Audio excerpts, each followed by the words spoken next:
नमस्कार दोस्तों, कैसे हैं आप लोग। इस वीडियो में फ्रेंड्स हम लोग अर्बन एडमिनिस्ट्रेशन के बारे में बात करेंगे। अर्बन एरियाज में एडमिनिस्ट्रेशन किस तरीके से होता है, खासकर ये जो म्युनिसिपल कॉर्पोरेशंस होते हैं, ये म्युनिसिपैलिटीज होती हैं बड़े बड़े शहरों में, मुंबई में, दिल्ली में, ये करती क्या है, तो इसको हम लोग यहाँ पे इस चैप्टर में जानने की कोशिश करेंगे। तो ये चैप्टर 7 है, क्लास 6 की पॉलिटी की किताब का, जिसको आप सोशल एंड पॉलिटिकल लाइफ भी बोलते हैं। टाइटल है अर्बन एडमिनिस्ट्रेशन। तो देखिए, हमने विलेज की बात पहले की थी, रूरल एडमिनिस्ट्रेशन की। विलेज से बहुत बड़े होता है एक शहर। शहर काफी फैला हुआ होता है, डेंसली पॉपुलेटेड होता है, उसमें क्राउडेड मार्केट्स होते हैं, बहुत सारी बसेस, कार्स चलती हैं, वाटर और इलेक्ट्रिसिटी फैसिलिटीज की रिक्वायरमेंट ज्यादा होती है, ट्रैफिक कंट्रोल, हॉस्पिटल, बहुत सी चीजें होती हैं। अब जो इतनी सारी चीजें हैं आपके शहर में, उन्हें चला कौन रहा है, उनके रिस्पेक्ट्स में डिसीजंस कौन लेता है, कौन इनकी प्लानिंग करता है, कौन से लोग ये काम करते हैं, ये सारे चीजें, इन सब चीजों के जवाब आपको इस चैप्टर में जानने को मिलेंगे। तो देखिए, संडे आफ्टरनून है, माला और उसके शंकर, जहांगीर, रेहाना, ये सब आपस में दोस्त हैं, ये लोग क्रिकेट खेल रहे हैं। ठीक है, तो यहाँ पे अब देखिए, ये बच्चों के टर्म्स में कहानी मैं बहुत ज्यादा समझाऊंगा नहीं, क्योंकि ज्यादातर लोग जो देख रहे हो शायद कॉम्पिटिटिव एग्जाम्स की तैयारी कर रहे हैं। वैसे तो मैं सारी वीडियोस बच्चों के पर्सपेक्टिव से बताता हूँ, तो उसमें कॉम्पिटिटिव एग्जाम्स भी कंप्लीट हो जाते हैं। तो भैया, क्रिकेट चल रहा था। ठीक है, क्रिकेट खेलते खेलते हुआ ये कि स्ट्रीट लाइट टूट गई गलती से। ठीक है, तो स्ट्रीट लाइट गलती से टूट गई है, ये प्रॉब्लम हो गई बच्चों से। अब बच्चे परेशान हैं कि भैया ये स्ट्रीट लाइट टूट गई है, क्या करें इसका। तो हुआ ये था कि लास्ट वीक इन्हीं बच्चों ने खेलते हुए, पास के पड़ोस में एक निर्मला मौसी रहती थी, उनकी खिड़की तोड़ दी थी, और फिर उन्होंने पैसा देके उनकी खिड़की बनवाई थी। अब यहां पे फिर से स्ट्रीट लाइट टूट गई, तो अब इसका पैसा किसको देना पड़ेगा, वो ये सोच रहे थे। तो ये स्ट्रीट लाइट थी किसकी? तो अब स्ट्रीट लाइट खंबे पे लगी है, खंबा स्ट्रीट में लगा है, तो बच्चों के दिमाग में आएगा कि ये स्ट्रीट किसकी है। तो वो थोड़ा सा परेशान हुए कि भाई क्या करें। तो वो रेहाना के घर पे गए और रेहाना की मम्मी से पूछा, मम्मी को बताया कि भाई ऐसा ऐसा हो गया है, ये चीज हमसे गलती हो गई, टूट टाट गया है। ठीक है, तो उनकी मम्मी से पूछा उन्होंने कि क्या करें, इसके पैसे किसको दिए जाएंगे, कौन इन स्ट्रीट लाइट्स को रिप्लेस करता है। तो रेहाना की मम्मी ने बताया कि देखिए, municipal corporation of the city ये काम करती है, ज्यादा मुझे इसका आइडिया नहीं है। तुम लोग क्या, एक काम करो, यस्मीन खाला के घर चले जाओ। यस्मीन खाला अभी अभी म्युनिसिपल कॉर्पोरेशन से रिटायर हुई हैं, और चूंकि ये सारे काम म्युनिसिपल कॉर्पोरेशन ही करती है, तो ये यस्मीन खाला तुमको ठीक तरीके से बता देंगे कि ये काम कैसे होता है। तो भाई यस्मीन खाला के ये लोग गए घर, बच्चे वहां पे। ठीक है, यस्मीन खाला और जो रेहाना की मम्मी थी, ये अच्छी दोस्त थी। तो जब ये लोग यस्मीन खाला के घर पहुंचे, तो उन्होंने दरवाजा खोला और उन्होंने यस्मीन खाला को बताया कि क्या हुआ। जब स्ट्रीट लाइट के बारे में उन्होंने पूछा कि स्ट्रीट लाइट का मालिक कौन है और किसको स्ट्रीट लाइट के पैसे देने हैं, तो यस्मीन खाला ने हंस के बताया कि देखिए, कोई एक ऐसा पर्सन नहीं जिसको आप ये पैसे दे सकते हो। ये जो सारी चीजें हमें अपने चारों तरफ नजर आ रही हैं, इनको मैनेज करने के लिए एक बहुत बड़ी ऑर्गेनाइजेशन होती है, जिसको आप कहते हो म्युनिसिपल कॉर्पोरेशन। तो यही म्युनिसिपल कॉर्पोरेशन स्ट्रीट लाइट्स देखेगी, जो कचरा अचरा इकट्ठा हो जाता है उसके कलेक्शन का काम देखेगी, वाटर सप्लाई भी यही म्युनिसिपैलिटी करेगी, स्ट्रीट्स को साफ रखना, मार्केट्स को साफ रखना, यही म्युनिसिपैलिटी करेगी। ठीक है, और यही म्युनिसिपल कॉर्पोरेशन हर जगह जगह पे बोर्ड लगाती है कि भैया मलेरिया से कैसे बचा जाए, डेंगू से कैसे बचा जाए। तो इस तरीके की चीजें आपको, म्युनिसिपल कॉर्पोरेशन का एक्चुअली में काम होता है इस तरीके की चीजों के बारे में लोगों को आगाह कराना, लोगों के लिए सही सर्विस प्रोवाइड कराना, और एक कह सकते हैं ना कि हेल्दी लिविंग कंडीशंस को मेंटेन करना। ठीक है, तो भाई एक सिटी में बीमारी ना फैल जाए, तो उसको बचाने का काम भी म्युनिसिपल कॉर्पोरेशन का है। प्लस सरकारी स्कूल, हॉस्पिटल, डिस्पेंसरीज वगैरह, इनको चलाने का काम भी आपका म्युनिसिपल कॉर्पोरेशन का है। एटलीस्ट एडमिनिस्ट्रेशन करने का काम तो म्युनिसिपैलिटीज का है ही। प्लस जो प्राइवेट हॉस्पिटल्स, प्राइवेट स्कूल्स वगैरह चलते हैं, जो प्राइवेट हॉस्पिटल हैं, डिस्पेंसरीज हैं, वो भी रेगुलरली म्युनिसिपल कॉर्पोरेशन के साथ कोऑर्डिनेट करती हैं। फिर बहुत सारे आपको गार्डन मिल जाएंगे, पब्लिक एरिया मिल जाएंगे, इनको मेंटेन करने का काम भी यस्मीन खाला ने बताया कि म्युनिसिपल कॉर्पोरेशन का है। अब जो यस्मीन खाला, ये बच्चे और यस्मीन खाला पुणे में रहते हैं, तो उन्होंने बताया कि हम चूंकि पुणे में रहते हैं और पुणे एक बड़ी शहर है, तो यहाँ पे म्युनिसिपल कॉर्पोरेशन है। जो थोड़े छोटे शहर होंगे वहां पे म्युनिसिपल काउंसिल होगी। तो मुंबई, पुणे, दिल्ली, बड़े बड़े शहर है, बैंगलोर, यहाँ पे म्युनिसिपल कॉर्पोरेशन होगी। अब जैसे कि हमने वहां पे पंचों के केस में बात की थी कि पंच होते हैं जिनको वार्ड्स कहा जाता था, और फिर सरपंच था, वैसे यहां पे कुछ लोग इलेक्ट होते हैं, इनको बोला जाता है the ward councillor and the administrative staff. Okay, तो यस्मीन खाला से रेहाना ने पूछा कि इस बात पे डिसीजन कौन लेगा कि एक पार्क कहां बनेगा, ठीक है। और यस्मीन खाला चूंकि पहले म्युनिसिपल कॉर्पोरेशन में काम करती थी और वहां से रिटायर हुई थी, तो रेहाना ने यस्मीन खाला से पूछा कि क्या आप इस बात पे डिसीजन लेती थी कि कहीं पे कोई गार्डन बनेगा।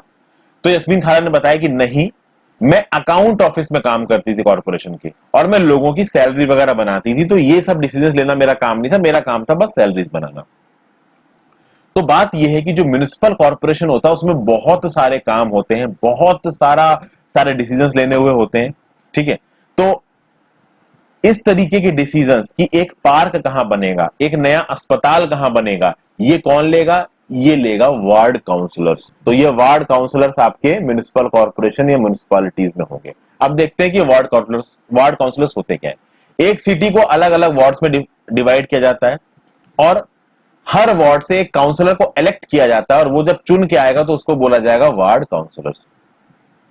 ओके, यहां पे एक और सवाल आपके दिमाग में आता है कि जो वार्ड काउंसलर्स होते हैं इनको चुनता कौन है। तो ऑब्वियस सी बात है, जैसे पंचों को लोग चुनते थे ग्राम सभा के, वैसे ही ये वार्ड काउंसलर्स में जो इनका वार्ड होगा, उस वार्ड में रहने वाले जो लोग होंगे, जो इलेक्टोरल रोल में होंगे, उस इलेक्टोरल रोल को कौन तैयार करेगा, स्टेट इलेक्शन कमीशन।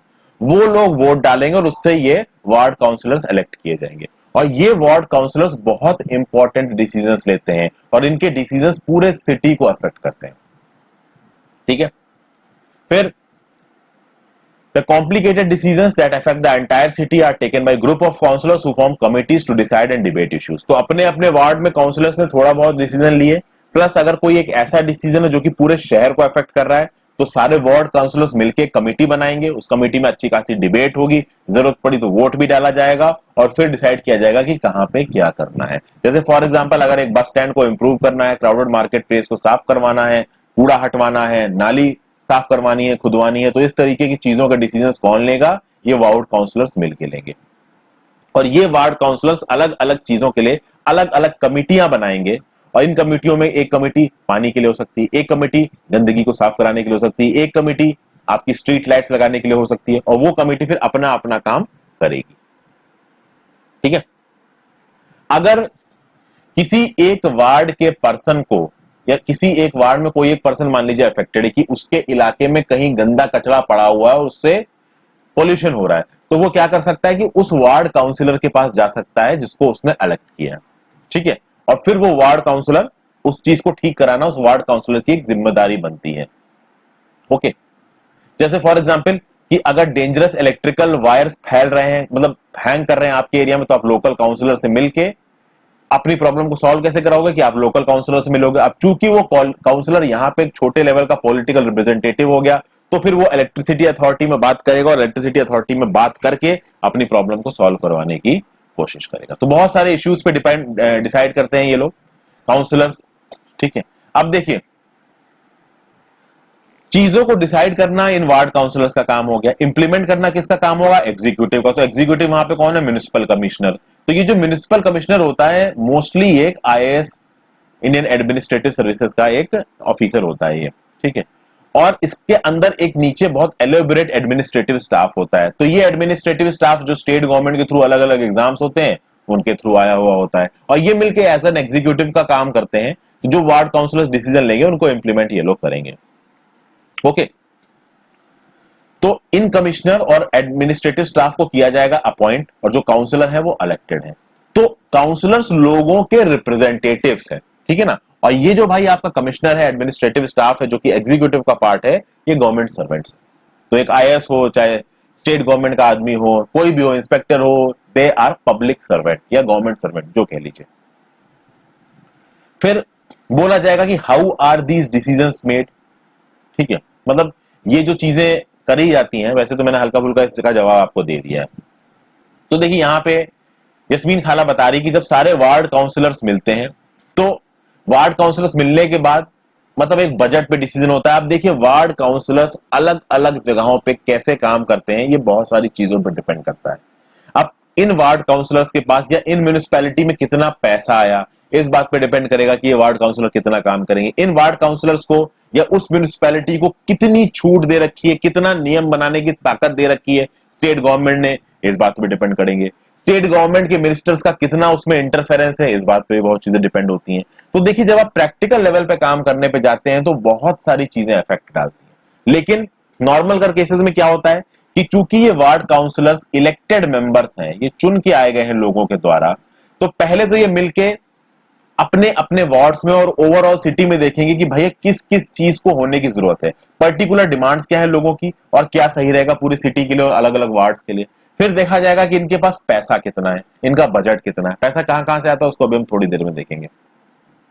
फिर ये वार्ड काउंसिलर्स मिलकर डिसाइड करेगा कि कहां का पैसा कितना कहां लगाना है, और उसके बाद अब एक बार ये डिसाइड कर लेंगे कि कहां पे कितना पैसा किस किस जगह पे इन्वेस्ट करना है, उसके बाद उस डिसीजन को इंप्लीमेंट कौन करेगा, administrative staff.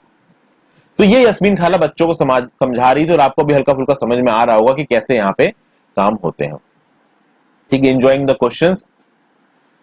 No adult asked her about her job and children's questions. देखिए, ऐसा हुआ कि यस्मीन खाला जब जॉब में थी तब उनसे कोई पूछता नहीं था कि आप क्या काम करते हो। अब पहली बार ऐसा हुआ कि उनके रिटायरमेंट के बाद कुछ बच्चे बहुत ज्यादा इंटरेस्टेड थे उनके काम में, तो वो भी खुशी खुशी बता रही थी। तो हमने यहाँ पे कुछ क्वेश्चन से देखते हैं ना। Panchayat the elected members are called panch कहा जाता था उनको। ठीक है, आगे देखते हैं। The city is divided into, city कितनी चीजों में डिवाइडेड है भाई, सिटी ऑब्वियस सी बात है आपका डिस्ट्रिक्ट्स में डिवाइडेड है। In a municipal corporation, the elected members are called ward councillors. Group of councillors deal with the issues that affect the entire city. यहाँ पे आ जाएगा। ठीक है, elections are held once every 5 years for the panchayat as well as municipality. Panchayat municipality दोनों के लिए 5 साल में एक बार इलेक्शंस होते हैं। While the councillors makes the decision, the administrative staff led by the commissioner implement these. तो administrative staff led by the commissioner का काम होता है डिसीजंस को इंप्लीमेंट करना। आगे देखते हैं कि भाई इन म्युनिसिपल कॉर्पोरेशन को पैसा कहां से मिला। तो देखिए, इतनी सारी सर्विसेज अगर म्युनिसिपैलिटी दे रही है, जैसे बंबई में सुबह सुबह म्युनिसिपैलिटी पानी छुड़वाएगी, काम उसका है पानी डिस्ट्रीब्यूट करवाना सिटी में, ठीक है ना, तो ये काम हो गया। फिर जगह जगह पे गार्डन्स मेंटेन कराना, रोड्स बन रही है कि नहीं है इसको मेंटेन करना, इलेक्ट्रिसिटी अगर किसी एक डिपार्टमेंट जगह पे कट गई तो इलेक्ट्रिसिटी अथॉरिटी से बात करके उस चीज को ठीक कराना। तो बहुत सारी चीजें म्युनिसिपल अथॉरिटी सीधे सीधे सर्विसेज देती है, जैसे गार्डन वगैरह बनवाना, इस टाइप की सर्विसेज सीधे देती है। ये म्युनिसिपल कॉर्पोरेशन से बहुत सारी सर्विसेज इनडायरेक्टली देती है, जैसे इलेक्ट्रिसिटी में कुछ प्रॉब्लम हो गई तो यहाँ पे म्युनिसिपल कॉर्पोरेशन के ऑफिशियल्स इलेक्ट्रिसिटी डिपार्टमेंट के बीच में और लोगों के बीच में एक मीडिएटर का काम करेंगे प्रॉब्लम को सॉल्व करवाने के लिए। तो बहुत से डायरेक्ट और इनडायरेक्ट सर्विसेज को एक म्युनिसिपल कॉर्पोरेशन प्रोवाइड कराता है। म्युनिसिपल कॉर्पोरेशन को ये सब करने के लिए चाहिए पैसा। पैसा कहां से मिलेगा, तो टैक्स। म्युनिसिपल कॉर्पोरेशन बहुत तरीके का टैक्स इंप्लीमेंट कर सकता है। जैसे कि अगर मान लीजिए आप चेन्नई में जॉब करते हो या आप मुंबई में कहीं पे जॉब करते हो, तो होगा क्या, जब भी आप अपनी सैलरी स्लिप देखोगे ना, तो आप देखोगे कि दोस्तों आपकी सैलरी स्लिप में हर महीना 200 रुपया कटा हुआ होगा, 200 रुपए। ठीक है, क्योंकि कॉन्स्टिट्यूशन ने, संविधान ने 2500 रुपए प्रति वर्ष की मैक्सिमम लिमिट लगा रखी है प्रोफेशनल टैक्स पे। और ये प्रोफेशनल टैक्स का पैसा जाता कहां है, तो ये जाता है म्युनिसिपल कॉर्पोरेशन या उस शहर की म्युनिसिपैलिटी के पास। तो चेन्नई में, मुंबई में जो वर्किंग लोग हैं, जो एम्प्लॉयड लोग हैं, उनकी सैलरी से हर महीना 200 रुपया कटता है। वो मैक्सिमम अमाउंट कटा जा सकता है। हालांकि 2014-2015 में जब बजट आया था तो ये एक रिक्वेस्ट सामने रखी गई थी कि इस प्रोफेशनल टैक्स की अपर लिमिट को बढ़ाया जाना चाहिए, बट नहीं बढ़ाया गया। 12,000 तक कहा जा रहा था कि इसको बढ़ाया जाना चाहिए। अगर वो बढ़ा दिया जाता तो हो सकता है आपको 1000 रुपए प्रति महीने प्रोफेशनल टैक्स में देने पड़ते, बट ऐसा हुआ नहीं। तो इस प्रोफेशनल टैक्स से इनके पास पैसा जाता है। ये बस मैंने एक तरीका बताया ताकि अगर आप किसी ऐसे इंसान को जानते हैं तो आप कनेक्ट कर सको कि भाई ये म्युनिसिपल कॉर्पोरेशन, म्युनिसिपैलिटीज के पास पैसा जा कहां से रहा है। फिर भाई ये जो म्युनिसिपल कॉर्पोरेशन होती है बहुत सारी सर्विसेज प्रोवाइड करती हैं भाई आपका, किसको, लोगों को, और उस सर्विसेज का ये पैसा लेती है। जैसे कि जिन लोगों के पास घर है उनको प्रॉपर्टी टैक्स देना पड़ेगा, अगर उनके घर पे पानी आ रहा है तो पानी का उनको बिल देना पड़ेगा, बाकी कुछ सर्विसेज आ रही है तो उसका पैसा देना पड़ेगा। अब प्रॉपर्टी टैक्स की बात करोगे तो प्रॉपर्टी टैक्स बहुत ज्यादा नहीं होता है। अगर आप बड़े इलाकों में देखोगे तो 25 से 30% मैक्सिमम होगा प्रॉपर्टी टैक्स से जो एक म्युनिसिपल कॉर्पोरेशन कमाएगा। अब देखिए यहां पे दोस्तों एक सवाल है आपसे, प्रॉपर्टी टैक्स जो लगाया जाता है ये किस तरीके से कलेक्ट किया जाता है। मान लीजिए आप मुंबई में गए और मुंबई में जाके आपने एक फ्लैट खरीदा, ठीक है, फ्लैट खरीदा तो उसमें एक्साइज ड्यूटी, स्टैम्प ड्यूटी, बहुत सारी चीजें बढ़ती हैं। ये सब ड्यूटीज कहां जाती हैं, कभी पता करने की कोशिश कीजिएगा, ये कलेक्ट होने के बाद कहां जाएंगी। चलिए आगे देखते हैं। फिर एक म्युनिसिपैलिटी में बहुत सारी और चीजों पे टैक्स लगाया जाता है। जैसे कि आप एक सिनेमा देखने जाओ, तो सिनेमा देखने वाली जब टिकट है ना, उस टिकट पे ध्यान से देखिए कि क्या कोई टैक्स आपका इंटरटेनमेंट टैक्स टाइप का लगा रखा है क्या। तो ऐसी बहुत सी चीजें होती हैं दोस्तों जिसपे टैक्सेस लगाती हैं ये लोकल गवर्नमेंट्स। हुआ यह था दोस्तों कि 2 साल पहले जब जीएसटी आया था, जीएसटी के आने से पहले इंटरटेनमेंट टैक्स सेंट्रल गवर्नमेंट वसूल करती थी। जीएसटी आने के बाद इंटरटेनमेंट टैक्स को वसूल करने की ताकत मिल गई आपके किसको, इन म्युनिसिपैलिटीज को। तो कुछ दिन पहले, मतलब कुछ 1 साल या 1.5 साल पहले लगभग की बात है कि चंडीगढ़ का जो म्युनिसिपल कॉर्पोरेशन है उसने बोला कि भाई हम लोग 30% का इंटरटेनमेंट टैक्स लगाएंगे। चूंकि जीएसटी रिजाइन के बाद इंटरटेनमेंट टैक्स जो भी कलेक्ट होगा वो सीधे म्युनिसिपल कॉर्पोरेशन या म्युनिसिपल बॉडीज के पास जाएगा। तो इस तरीके के टैक्सेस से मिलता है पैसा आपकी म्युनिसिपैलिटीज को बहुत और चीजों से टैक्स पैसा मिलता है। कभी कभी तो क्या होता है दोस्तों की गवर्नमेंट का जो बजट होता है ना, स्टेट गवर्नमेंट का जो बजट होता है उससे भी भाई पैसा मिलता है आपका इन म्युनिसिपैलिटीज को। तो म्युनिसिपैलिटीज के पास पैसे आने के बहुत से तरीके हो गए। ओके, तो ये बात हो गई कि भाई म्युनिसिपैलिटी को पैसा कहां पे आया।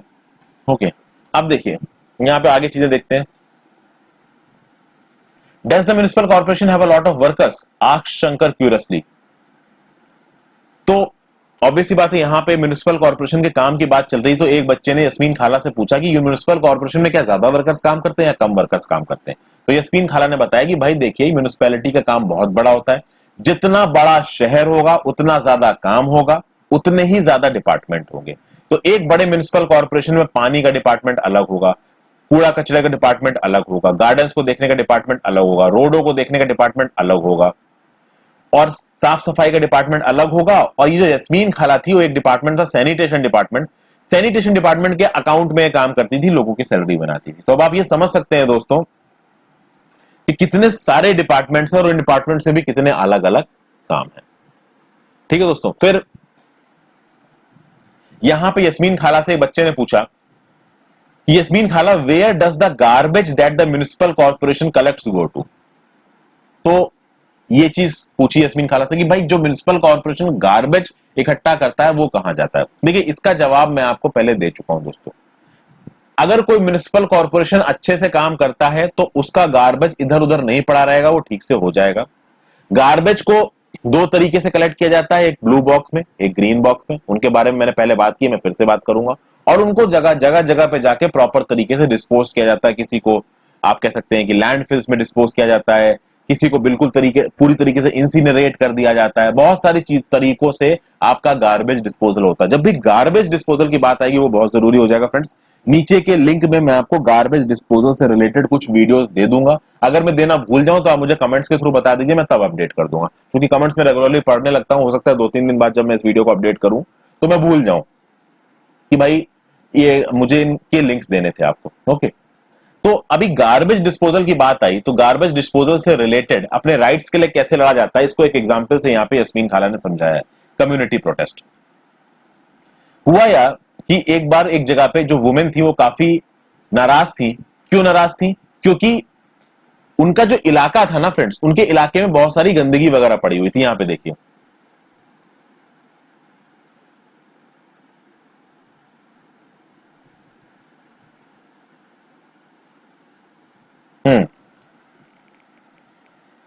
As you know, you can usually find garbage lying all over the street. Earlier, when our neighborhood used to have garbage lying all over, and if this remains uncollected, it attracts dogs, rats, and flies. All people get ill from the smell.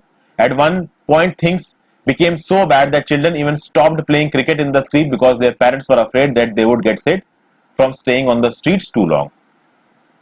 Women were unhappy about the situation and came for advice. I tried to speak with some officer in the department, but I wasn't sure how long it would take. Then Ganga Bai, who said it was a ward councillor we should go to and protest since we are the ones who elected him.